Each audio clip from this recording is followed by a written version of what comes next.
Cage Warriors Fighting Championship returned to Amman, Jordan this past weekend for Fight Night 9 and featured a host of Europe's top MMA fighters. In the main event of the night, former Cage Warriors welterweight champ Gael Grimaud returned to the cage for the first time since dropping his 170-pound title when he took on Brazilian journeyman Bruno Carvalho. Grimaud didn't take long to get going in this one as he would drop Carvalho with a right hand just seconds into the fight.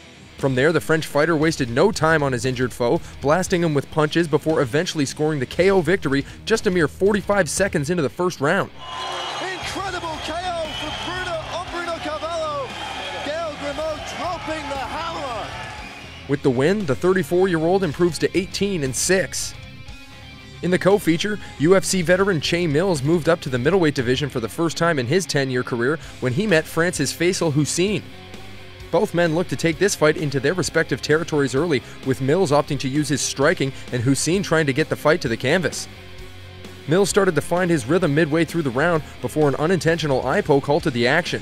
When the fight resumed, it was more of the same from both men, with the English fighter getting the better of the striking exchanges, while the man from France was scoring on the ground. In the second, Hussein looked to slow the action down by putting Mills against the fence. However, he would prove that he's more than just a one-dimensional fighter, as he would absolutely crush the former UFC star with an overhand right that immediately had him in serious trouble. To Mills' credit, he was able to survive and recover, even scoring with a takedown just moments later.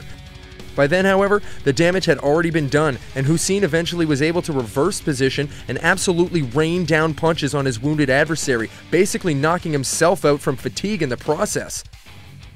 Hussein would eventually get up and realize that he just improved to 10-3, with 6 of those wins coming by way of stoppage.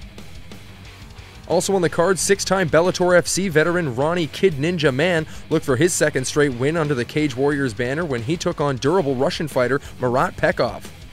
This was an extremely fast-paced fight early on, as both fighters landed a number of heavy strikes to the delight of the crowd. Man, showing off the true mixed martial artist he is, would eventually move the action to the ground, where he easily moved past the guard of the Russian into full mount before the end of the first. In the second frame, Man looked to do more of the same, quickly taking down Peckoff and passing the guard. The Russian would, however, get the reversal, but it wasn't long before he found himself deep in an unorthodox gogoplate from the rightfully named Kid Ninja. Peckoff, however, didn't travel all the way from Mother Russia to become Cage Warriors' first ever gogoplate victim, as he would eventually free himself and pay Man back with a series of hard right hands before the end of the second round. In the third and final round, it was Peckoff who would look to take the fight down early, a decision that would prove to be regretful for the Russian, who would end up getting taken down himself.